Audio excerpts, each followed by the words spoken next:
Fala pessoal, sejam bem-vindos ao podcast do portal Fisiortopedia. Eu sou o Leandro Fukuzawa e serei o host do nosso canal.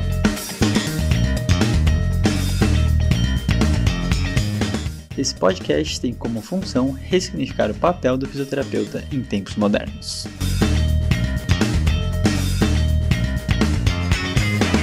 Fala pessoal, sejam todos muito bem-vindos a mais um episódio do podcast do Fisiortopedia. Hoje, episódio 102, o segundo podcast do ano, e a gente vai estar com a nossa primeira convidada do ano, uma pessoa muito especial, minha grande querida amiga Maitê Amaral. Seja muito bem-vinda, Maitê. Tudo bem com você? Tudo certo, valeu, Fuco. Bom, feliz ano novo, pessoal. Vamos começar com tudo, com muita novidade esse ano. Vamos Muito que bem. vamos. Maitê já é velha da casa, mas ela ainda não tinha participado de podcast, então, primeira estreando aqui nesse mundo, né? Então, muito bom. Maitezinha que ajuda a gente, colabora nos módulos de membro superior e de trauma, né? Então, uma pessoa super importante aí em todo o processo da pós-graduação. E Rafael Crescicalite, tudo bom, Rafa? Tudo bom, Foucault? Eu achei que você ia chamar a Maitê de velha, eu já ia interferir aqui. Nossa Aí não, amizade, hein, Fuco? nossa amizade é velha. Aí ele corrigiu, ele falou, velha é de casa. Eu falei, então tudo bem. Ainda bem, ainda bem. Ainda bem. É um prazer estar aqui, gente. Bom dia, boa tarde, boa noite. E eu acho que esse é um episódio que a gente percebeu, né? Que é um assunto, na verdade, que a gente percebeu ao longo do tempo, que a gente nunca tinha abordado. E, enfim, trouxemos uma pessoa aí que manja muito do assunto para poder falar dele com a gente.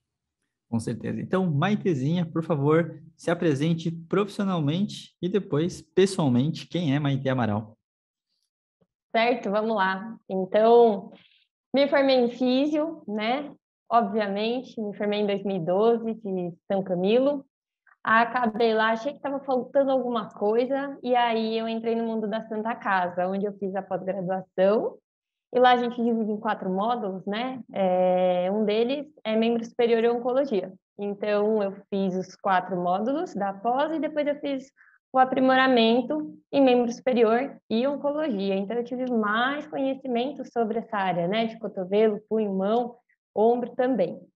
Então, me interessei bastante pelo assunto e nisso eu encerrei, assim, o ciclo de estudo nessa área.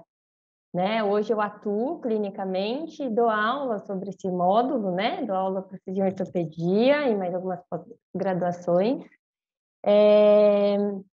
E isso complementa, né? E na verdade eu vejo isso muito acontecer no meu dia a dia, porque eu sou praticante de esporte também. Eu treino luta, então as lesões de membro superior são muito comuns, traumáticas ou não, mas estão muito presentes na minha vida, né? Então, no jiu-jitsu, por exemplo, que é a minha modalidade, apesar de ser bem iniciante, mas eu frequentemente vejo o pessoal se queixando de dor ou as lesões acontecendo, né? Então, isso é muito interessante e sempre soma aí para a nossa clínica, né? E experiência também. Muito bom. Então, Maitezinha, além de fisioterapeuta, jiu-jiteira, amazona. A Amazona também, estou um pouquinho aposentada, quase aposentada aí, mas a gente está indo devagar. Continua. Sensacional. Então, vamos começar do começo, Má, e vamos conversar um pouquinho das questões, acho que principalmente epidemiológicas e definições, para a gente entender, né, se a prevalência realmente é grande em relação às fraturas de cotovelo, né, em especial, e quais são as principais tipos de fraturas que a gente tem, né? Lembrando que a gente sempre aproveita, a gente está elaborando um curso da plataforma STAR, onde a Maite vai falar tanto das principais fraturas de cotovelo, quanto das principais fraturas de punho e mão. Então, isso daí também vai servir de base aí para toda essa construção, e vocês saberem que em breve vai ter esse material lá na plataforma. Então, Má, me fala um pouquinho da epidemiologia do processo, né, e das principais, sendo que são diversas lesões, diversos ossos, diversas complexidades aí. Certo. Bom, vou começar do grande, né? Então, vamos falar um pouco da epidemia, né? E vou fazer uma comparação aí, jogar para vocês, que vocês já devem ter percebido também, né? Que o cotovelo, ele é muito menos abordado do que o ombro e do que punho, muitas vezes, né? E isso tem a ver também com o índice de lesões, né? E o tanto que se aborda o grau de complicação das lesões, do trauma, né? Então, eu estava procurando aqui na literatura, né, para ver se tinha alguma coisa a mais, informações que mudaram do ano passado para cá, o que tinha acontecido aí na literatura, nas pesquisas, né? E não posso dizer que foi uma surpresa, né? Mas a tristeza é que a gente continua mais ou menos na mesma. A gente não tem mais evidência na área. Se a gente comparar com os estudos de ombro, onde a gente já tem alguns consensos sendo atribuídos, formados, né? Algumas coisas que já foram excluídas, esse tipo de tratamento ele não serve, esse aqui não deve ser feito, é contraindicado. No cotovelo a gente ainda está longe disso, né? Isso é ruim para a gente na prática, porque a gente vai, se a gente for basear na evidência, complica um pouco a nossa vida nesse sentido, né? No entanto, depois de, quer ver, vou pegar a cola aqui, tá? Teve uma publicação que foi feita no Canadá, que eles analisaram a população de lá, com um N bastante grande, tá? E eles classificaram a incidência de lesões, né? Então, primeiro ficou mão, depois veio punho e antebraço, em terceiro ombro e em quarto cotovelo. Então, ela não é uma fratura tão incidente assim, talvez isso leve à dificuldade na execução das pesquisas, né? É meio clichê a gente falar que a literatura é escassa, mas está aí o porquê. Provavelmente é mais difícil de pesquisar nessa área e de se ter evidência, né? Mas temos que considerar a importância dessas fraturas, porque as lesões de cotovelo, principalmente quando a gente fala de traumas de alta intensidade, a gente fala de uma limitação funcional importante, principalmente quando esse foco é intraarticular. A gente precisa prestar atenção e é necessário estudar esses pacientes, esses tipos de lesão, certo? Legal.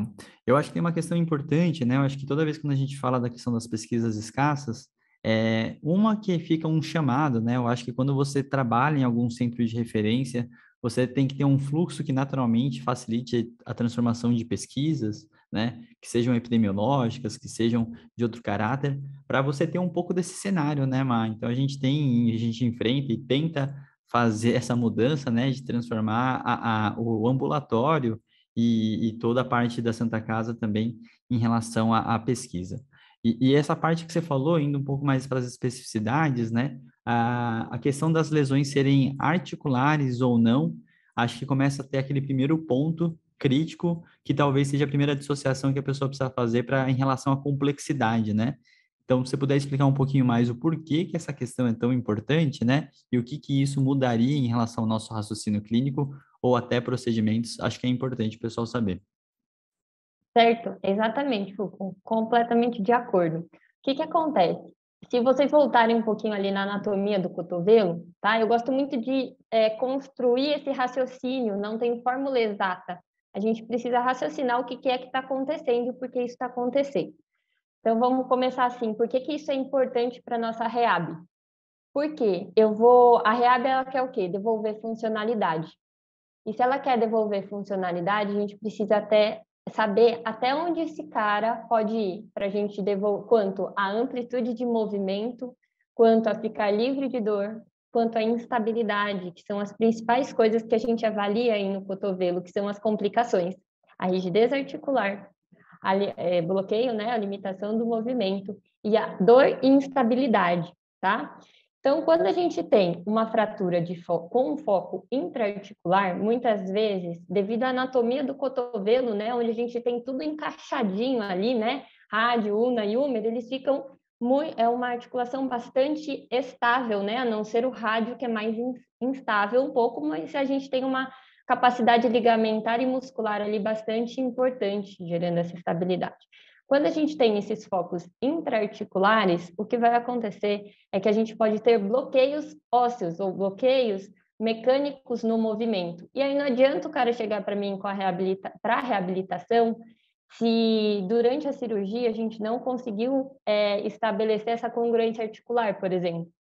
O que a gente chama de end-feel plástico, né? Onde a gente vai e ele não tem o final do movimento, ele é rígido. Isso indica para a gente que a gente tem um bloqueio ósseo. E se eu forçar ali, ou eu vou quebrar o osso, ou eu não vou ganhar, eu vou ficar dando murro em ponta de faca e não vou ganhar o movimento.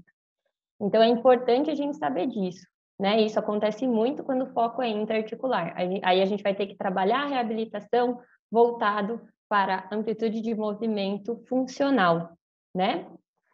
E tem uma coisa bastante importante também, esses traumas de alta energia, né, que envolvem esse tipo de fratura, muitas vezes a gente tem associado uma lesão de tecidos moles, o que pode ser tanto muscular quanto ligamentar.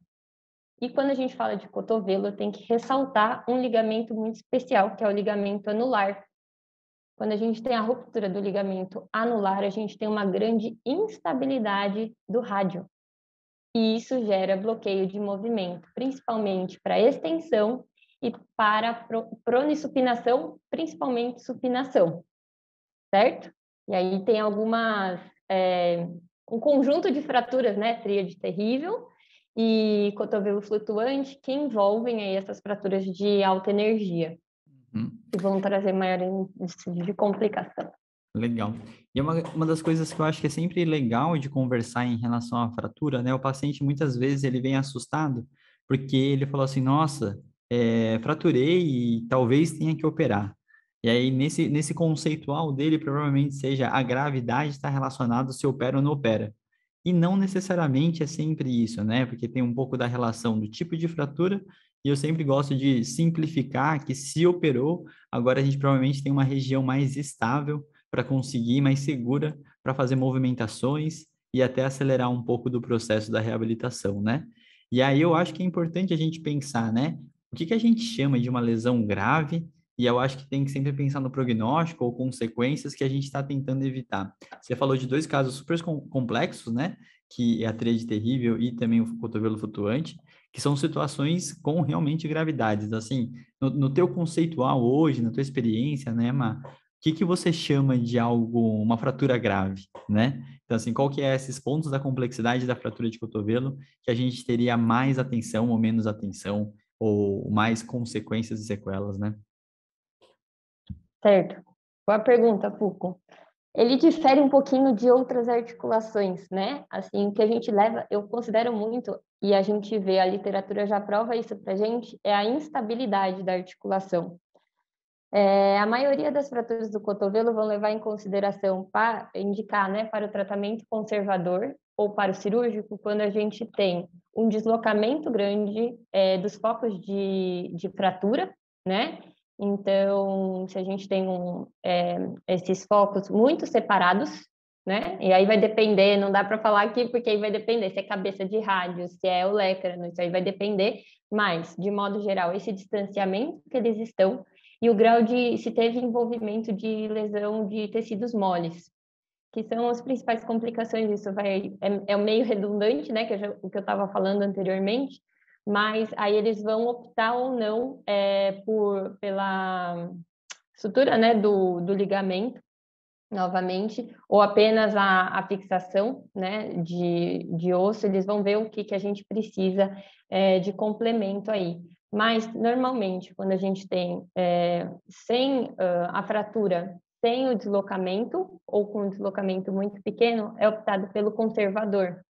Porque muitas vezes abrir via de acesso, que é uma região que fica muito exposta, a questão dos nervos, né, o nar radial ali, então é bem próxima a via de acesso. Então, o risco de ter complicações relacionadas à condução nervosa, à motricidade, também tem que ser considerada. Então, se tem a opção conservador, vão optar pelo conservador. Mas quando a gente fala em instabilidade, isso muitas vezes acaba gerando consequências piores a médio e longo prazo, como artrose, por exemplo.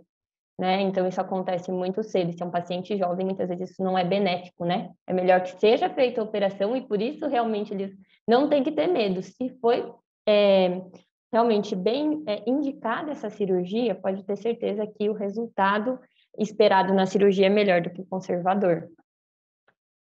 Perfeito. E é uma das coisas super legais, é uma coisa muito marcante, né? Acho que a gente tirava nosso período de recesso lá na Santa Casa, os únicos pacientes que a gente priorizava eram os pacientes de fratura de cotovelo, né, Má? Que é um paciente que você não pode ficar longos períodos sem atenção, sem mobilizações, né? E o cotovelo rígido, ele é um dos maiores problemas. Eu queria que você falasse um pouco dessa situação do cotovelo rígido, né? E como que seriam as principais estratégias para a gente não deixar que isso aconteça, se realmente existe como controlar, né? Então, fala um pouquinho desse tópico, que eu acho que é um tópico super relevante que a gente precisa sobre essa condição. Eu falo assim, é uma corrida contra o tempo, né? Sempre reabilitação pós-operatória é uma corrida contra o tempo, porque a gente lida com vários fatores, não só a cirurgia em específico, né? Então, vamos partir de dentro para fora, vai. Então, se a gente pensar no osso, a gente tem um processo de consolidação, que vai aí 4, 6 semanas, a gente está formando calo mole, né? Então, não é um período que eu posso colocar toda a carga. Eu não posso dar carga para esse paciente nem submetê-lo à descarga de peso. Isso precisa estar extremamente alinhado com o médico, porque ele faz o acompanhamento e vê se está consolidando corretamente e tudo mais. Então, essa segurança sempre tem que ter. Nunca desobedecer os tempos, nunca desobedecer o que o médico viu, o que foi visto no exame, né? Eu só vou poder descarregar peso ou dar carga quando isso estiver consolidado. Vamos dar um passinho para cima agora. Então, a gente falando de ligamento e tecido, né? Então, se a gente teve uma lesão, a gente vai também aí para cerca de 6, da casa de 6, 8 semanas para recuperação. Então, eu também não posso, antes desse tempo, gerar grande tração ali, porque eu prejudico, pioro a situação, certo? E isso vale também se não foi cirúrgico. Se foi conservador e teve a lesão, eu tenho que respeitar esse tempo ainda de recuperação, trabalhar nesse acelerar de recuperação, não, ficou estranho. Acelerar essa recuperação, tem que trabalhar nisso, né? Então aí tem os meios, por exemplo, o laser tem bastante evidência para gente. E ao mesmo tempo que esse tecido ele está se recuperando, a gente tem esse ponto, esses pontos extremos. Então, eu não posso deixar que esse tecido ele cicatrize de forma muito desorganizada, né? E a gente chega na fase que aquele tecido ele tem um processo mais fibrótico, esse tecido fica mais denso. Então, se eu espero para mexer, o cara ficou lá, operou ou está com gesso, sei lá, 3 meses, vamos supor, vai ser uma lesão de capa. Gente, o tecido ele fica todo desorganizado, aquela articulação ela não lubrificou, ela não tem o líquido sinovial ali não foi produzido. Então, para a gente voltar a esse movimento é muito mais difícil, né? O paciente sente dor. E por isso que eu falo que é uma corrida contra o tempo. A gente trabalhar o mais precoce possível dentro do que pode ser liberado. Então, por exemplo, o movimento passivo ou o movimento ativo, esse paciente vai poder fazer. Ele pode movimentar, a gente não pode forçar e contra, certo?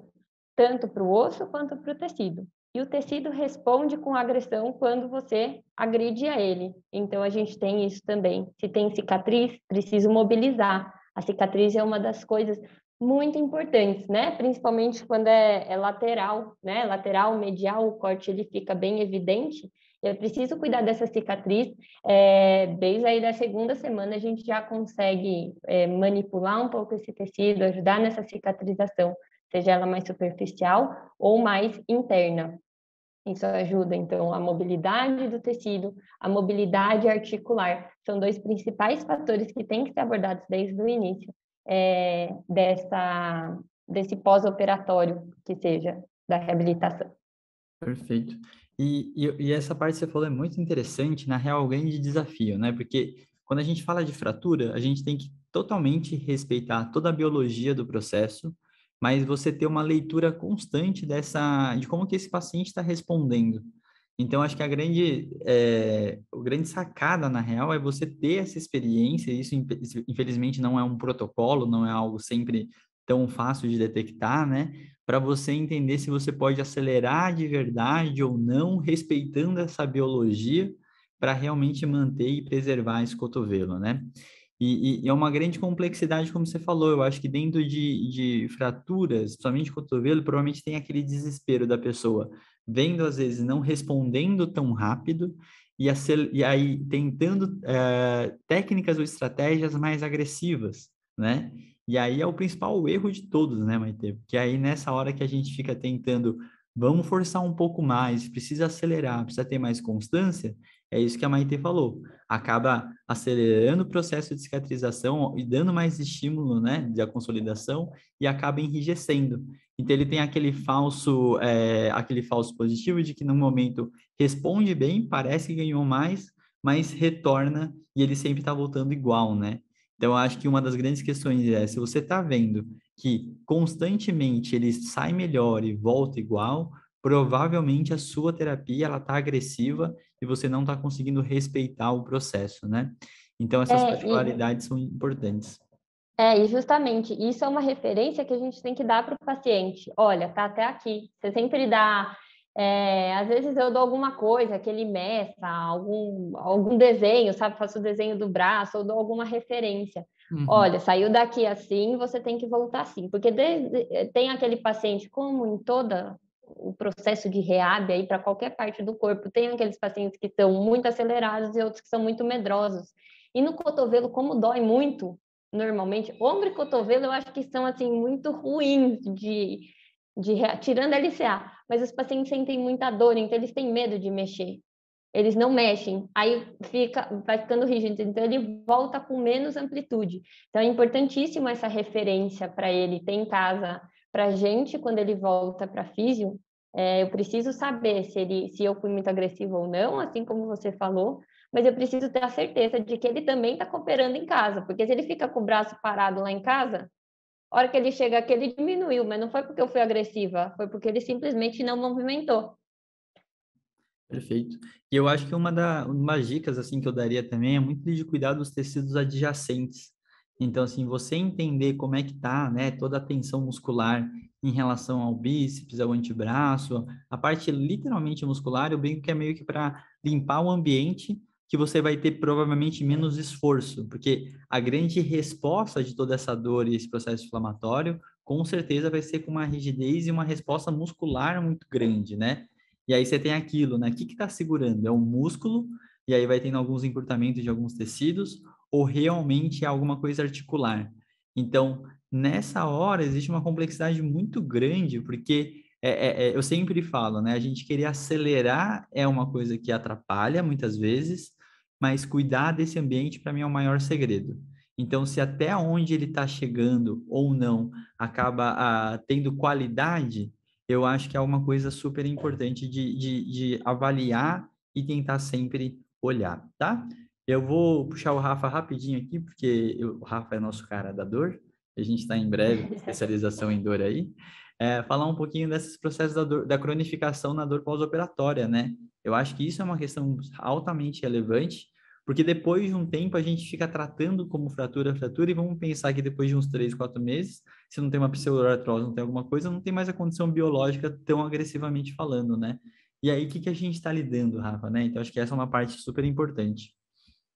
É legal de falar que no novo sistema de classificação internacional de doenças, o CID-11, que já está em vigor, inclusive, a gente tem as condições de dor crônica primárias e secundárias, né? As primárias, só lembrando, são aquelas onde a dor é entendida como uma doença em si e não um sintoma de algo subjacente, como, por exemplo, dores viscerais, síndrome do intestino irritável, a própria dor lombar musculoesquelética, a dor musculoesquelética primária, né, como a dor lombar, a dor no ombro, que a gente chamava de dor subacromial, síndrome da dor subacromial, tudo isso entra numa classificação de dor como doença, mas a gente tem as dores crônicas secundárias. E dentre elas, as secundárias, nós temos uma subclasse de dor crônica pós-operatória e pós-traumática, justamente pelo fato de que muitos pacientes que passam por procedimentos cirúrgicos, mesmo quando bem indicados, e também pacientes que passam por eventos traumáticos, eles acabam evoluindo para um quadro de dor persistente secundária a essa condição de base, né? Então, é interessante, né, nesses casos, principalmente de cotovelo, onde você tem um processo muito incapacitante, como a Maite falou, que muitos pacientes que têm alguns fatores predisponentes podem evoluir para um quadro de dor persistente, onde, somados às limitações articulares, enfim, né, músculo-esqueléticas que eles vão ter do quadro, eles podem evoluir para uma condição onde o sistema nervoso e a via nociceptiva vão se alterando ao longo do processo e do tempo e começam a sinalizar não mais o estado do tecido, mas começam a sinalizar algo que não, de fato, corresponde com o que está acontecendo no cotovelo, o que gera mais incapacidade, né? Então, pensando em alguém, às vezes, com já um déficit de mobilidade, com uma dificuldade, um receio muito grande de se movimentar porque sofreu uma fratura intraarticular, por exemplo, essa pessoa, se não bem reabilitada, pode acabar evoluindo para um quadro onde o sistema de dor fica hipersensível e ela começa a ter mais medo, mais receio e se torna mais incapacitada ainda. Então, muitos casos de traumas como esse, e também mesmo, de novo, os que são operados, podem evoluir ainda assim para um quadro de dor crônica secundária pós-operatória ou pós-cirúrgica, e a porcentagem não é baixa. A gente não tem, eu não desconheço pelo menos estatísticas específicas da região de cotovelo e punho, mas assim, para vários procedimentos cirúrgicos, por exemplo, como cirurgia geral de abdômen, a porcentagem de dor crônica pós-cirúrgica é de quase 50% a 60%. Então, 50% a 60% das pessoas que fazem cirurgia aberta no abdômen evoluem para dor crônica pós-cirúrgica. E esse dado não muda muito de região para região. Então, acho interessante olhar para essa perspectiva também, né? Um paciente, muitas vezes, agudo, referente a um trauma, uma cirurgia, tem e pode ter uma probabilidade muito alta de evoluir para um quadro de dor crônica secundária, pós-operatória e pós-traumática. Eu vou completar uma coisinha. Não tem, Rafa, eu não encontrei nada quanto a essas estatísticas de dor crônica, né? Mas essas complicações, muitas vezes, elas culminam realmente na dor, apesar de não sabermos o quanto, mas assim, por exemplo, síndrome compartimental, que é muito comum no cotovelo flutuante. É uma característica que vai prevalecer por um tempo, não é um negócio que a gente cura rápido, né? Que tem uma fórmula, um negócio que você vai solucionar rápido. Assim como a instabilidade, e tem uma dor residual que pode acontecer principalmente quando tem essas lesões ligamentares, ligamento anular principalmente, que fica devido à instabilidade. Então, se torna realmente uma dor crônica. Ela existe, ela só não é contabilizada, vamos dizer assim, de uma população geral, mas sim ela existe e é extremamente importante.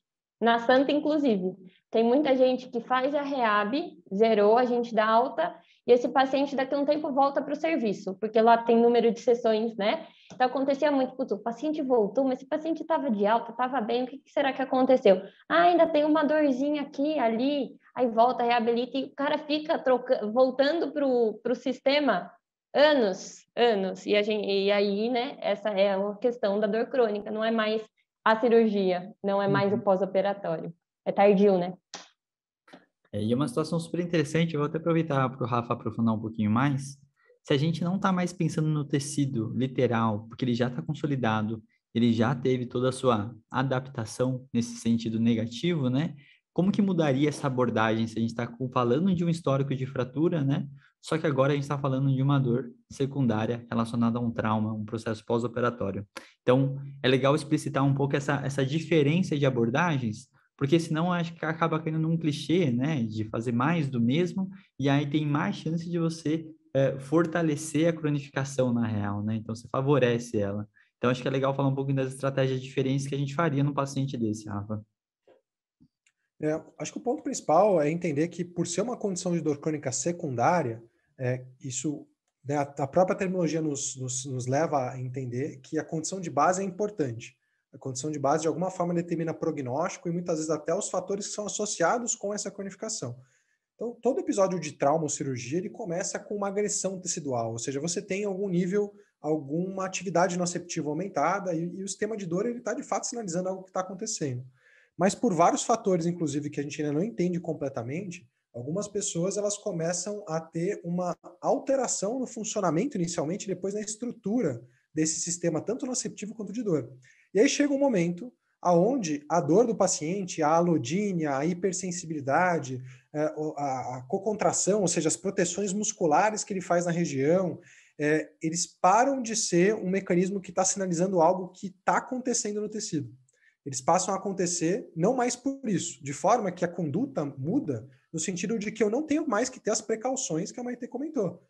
Eu posso gradualmente, respeitando, obviamente, de novo a condição de base, o momento de recuperação do tecido, a capacidade de carga-demanda que esse paciente tem, eu posso gradualmente ir me permitindo e permitindo com que o paciente, na verdade, coloque sobrecarga na região, use a região, explore novas possibilidades de movimento, porque por mais que exista dor, por mais que exista hipersensibilidade referente ao movimento, essa dor ela não é mais um sinal de que algo está agravando, que a fratura está piorando, que você está agredindo o tecido.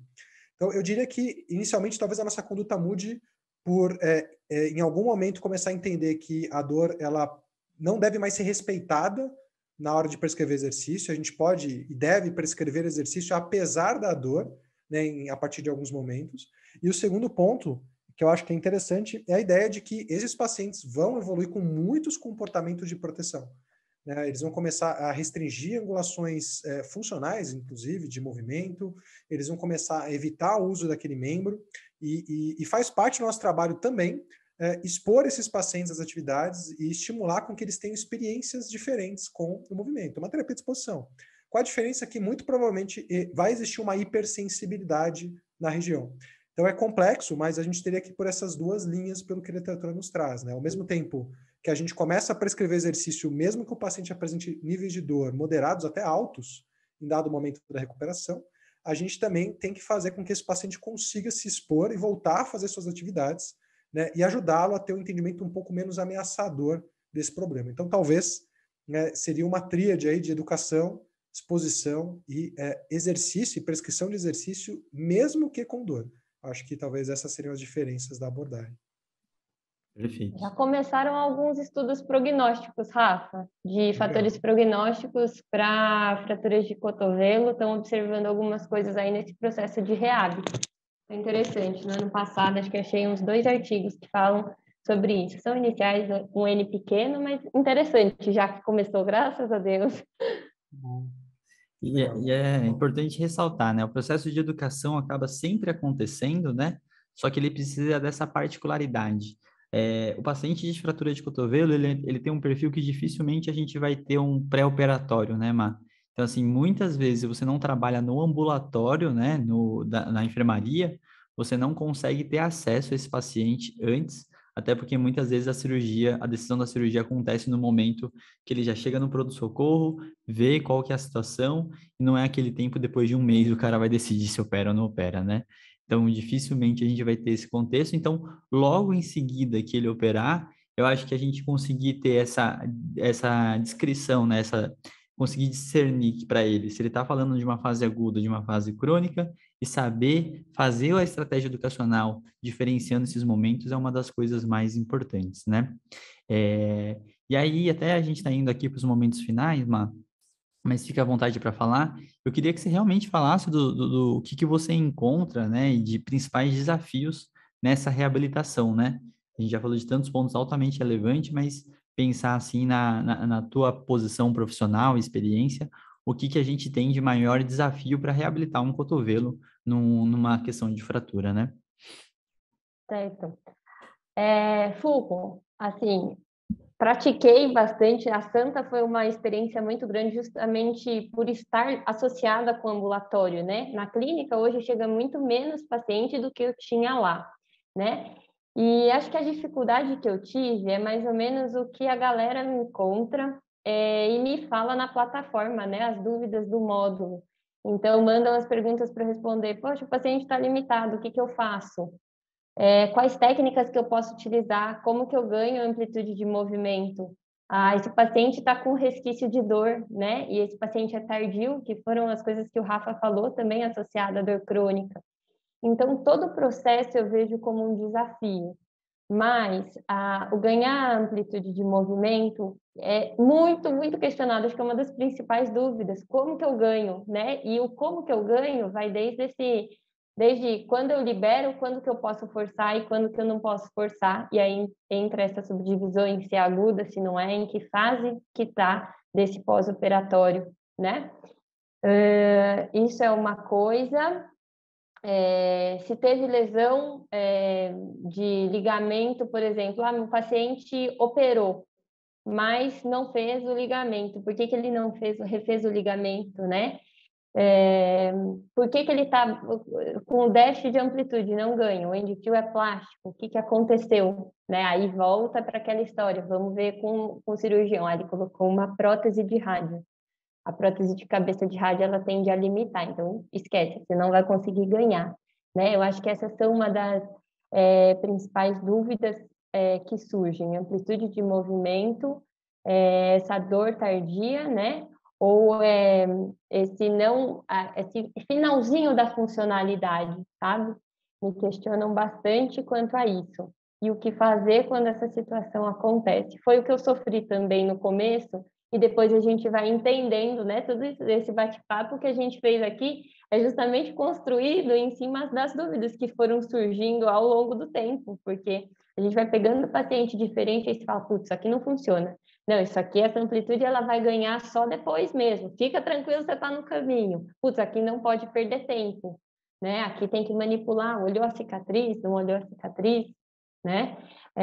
Então, acho que são coisas importantes a serem consideradas e reparadas a cada sessão. Perfeito, Mar. Então, fratura de cotovelo é um assunto super interessante, né? E exatamente por isso a gente está construindo o curso que a Maitê vai fazer em relação a essa temática lá na plataforma Star, né? Já tem todo esse conteúdo lá na pós-graduação, assim como a Mar falou, tem toda a interação. A Maitê está sempre do lado lá da Ana Maria Siriane nos encontros ao vivo, né, Mar? Então é um momento bem importante, bem legal. E com certeza, se você estiver escutando esse podcast nessa semana aí de lançamento, né?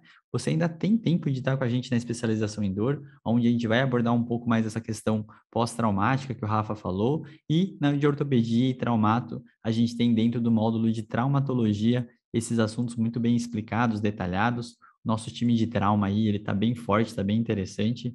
As meninas under 30 aí, as nossas novinhas do trauma. Então, a gente está muito bem equipado aí com todo esse conhecimento. Rafa, alguma palavra final aí? Eu acho que esse é o tipo de paciente, né, que a gente, é o que a Má falou, a gente não vê uma prevalência nos estudos e a gente não dá muita importância até que aparece no consultório. Eu mesmo lembro eu peguei uma época, faz um tempo que vieram, sei lá, uns 4 pacientes em fratura de cotovelo. Eu lembro de eu conversando com o Fulco, conversando com outras pessoas também, para entender um pouco do estado da literatura, porque realmente é aquele tipo de coisa que exige um cuidado especial, mas o fato da prevalência ser baixa, a não ser que você, como a Maitê, atenda especificamente esse público, né, tenha ali um acesso maior a essa população, a gente acaba não vendo todo dia.